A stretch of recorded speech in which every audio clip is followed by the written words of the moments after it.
First press media எல்லாருக்குமே ரொம்ப நன்றி. ஏன்னா கான்ஸ்டண்ட்டாக படம் வருதோ இல்லையோ என்றைக்குமே வந்து சப்போர்ட் பண்ணிக்கிட்டே இருக்கீங்க. கான்ஸ்டண்ட்டாக போஸ்ட்ஸு நியூஸு எல்லாமே போட்டுக்கிட்டே இருக்கீங்க. ஸோ ரொம்ப நன்றி அதுக்கு. அண்ட் நீங்கள் வந்ததுக்கு ரொம்ப நன்றி. அண்ட் நீங்கள் வந்திருக்கிற எல்லா ஆர்டிஸ்ட்டுக்கும் எல்லா ப்ரொடியூசர்ஸ்க்கும் ரொம்ப ரொம்ப நன்றி.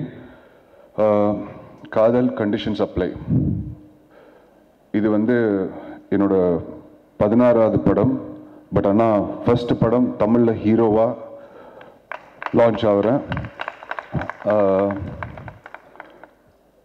2020 லாக்டவுன் நடக்கும்போது, ஃபர்ஸ்ட் லாக்டவுன் நடந்துட்டு இருக்கும்போது எனக்கு நிதின் சத்யா ஃபோன் அடித்தான். நான் ஒரு 2-3 மினிட்ஸ் எடுத்துக்கிறேன்.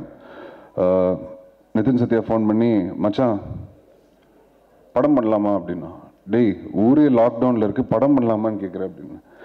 இல்லை, நான் படம் ப்ரொடியூஸ் பண்ண போகிறேன், நான் உனக்கு ஒரு கதை அனுப்பிச்சி விட்றேன், நீ கேளு, உனக்கு பிடிச்சிருந்தா லாக்டவுன் முடிச்ச உடனே ஷூட்டிங் ஆரம்பிச்சிடலாம் அப்படின்னா.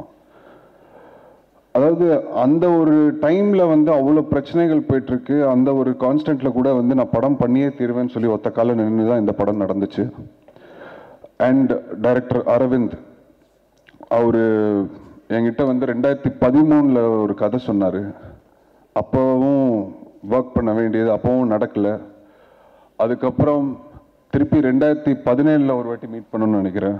அப்போவும் ஒரு கதை ஏதாவது ஒன்று செட் பண்ணலான்னு சொல்லி ட்ரை பண்ணிட்டு இருந்தோம். எதிர்பார்க்காம நிதின் அமிச்ச கதை வந்து அவரோட கதை தான் அமிச்சாரு. ஸோ அப்படி தான் காதல் கண்டிஷன்ஸ் அப்ளை ஆரம்பிச்சது. ஒரு ஃப்ரெண்ட்ஷிப் பேஸில் தான் வந்து நாங்கள் எல்லாருமே ஸ்டார்ட் பண்ணோம். ஒரு சம்பளமோ இந்த மாதிரி விஷயங்கள் எந்த சிக்கலும் இல்லாமல் வந்து ஒரு ஃப்ரெண்ட்ஷிப்பாக வந்து நாங்கள் ஒரு ஃப்ரெண்ட்லியாக இந்த ஒரு ப்ராஜெக்ட் ஆரம்பித்தோம்.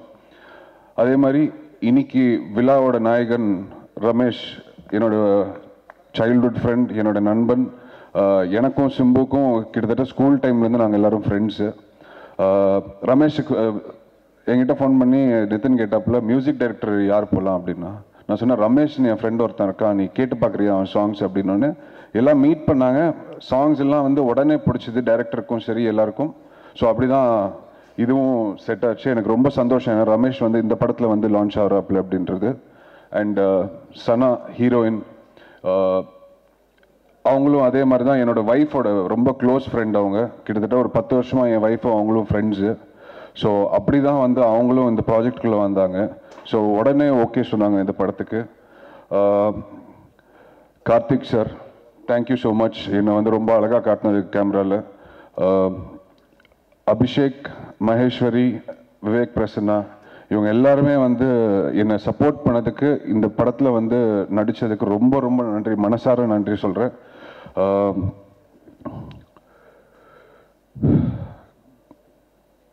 அதாவது ஒரு படம் வந்து எடுத்து முடிச்சு எல்லா கஷ்டத்துலையும் வந்து எல்லாருமே வந்து படம் எடுக்கும்போது ரொம்ப கஷ்டமாக இருக்கும். ஏன்னா ப்ரொடியூசர்ஸுக்கு எல்லாருக்குமே. நிதின் சத்யா வந்து சத்தியமாக சொல்கிறேங்க, காசு எவ்வளோ பிரச்சனை வந்தாலும் ஒரு நாள் கூட ஷூட்டிங் நிப்பாட்டாமல் ஷூட்டிங் எடுத்து முடிச்சிட்டாப்புல படத்தை. ஸோ அது வந்து ரொம்ப ரொம்ப ரொம்ப ரொம்ப கஷ்டமான விஷயம் இன்னைக்கு இருக்கிற ஒரு காலகட்டத்தில். அண்ட் அந்த படத்தில் வந்து படம் எடுத்து முடிச்சதுக்கப்புறம் திருப்பி ரிலீஸுக்கு கொண்டு வரணும் அப்படின்றதுனால இந்த லாக்டவுன் போயிட்டு இருக்கிற டைமில் எல்லாத்தையும் மீறி ரொம்ப கஷ்டப்பட்டுட்டு இருக்கும்போது கடவுள் மாதிரி வந்து ரவீந்தர் வந்தார், லிப்ரா ரவீந்தர் சார். ஸோ அதான் சொல்கிறேன், அவர் வந்து உண்மையாகவே வந்து அவர் இது பண்ணலன்னா இன்னைக்கு என்னோட படம் இந்த ஸ்டேஜில் நடந்திருக்காது. நான் இதே சத்தியம் தியேட்டரில் வந்து நான் வந்து ஒரு டைமில் சிம்புவும் நானும் அங்கே உட்காந்து பார்த்துட்டு இருக்கும்போது நான் சொன்னேன், எனக்கும் ஒரு நாள் ஆசையாக இருக்குது இந்த மாதிரி ஒரு ஸ்டேஜில் வந்து ஆடியோ லான்ச் நடக்கணும்னு அப்படின்னு சொல்லியிருக்கேன். நான் ரொம்ப வருத்தப்பட்டிருக்கேன். பட் மேனிஃபெஸ்ட் பண்ணால் எதுவுமே நடக்காததுன்னு ஒன்றுமே கிடையாது. ஸோ கடவுள் புண்ணியத்தில் இன்னைக்கு இங்கே வந்து நிற்கிறேன்.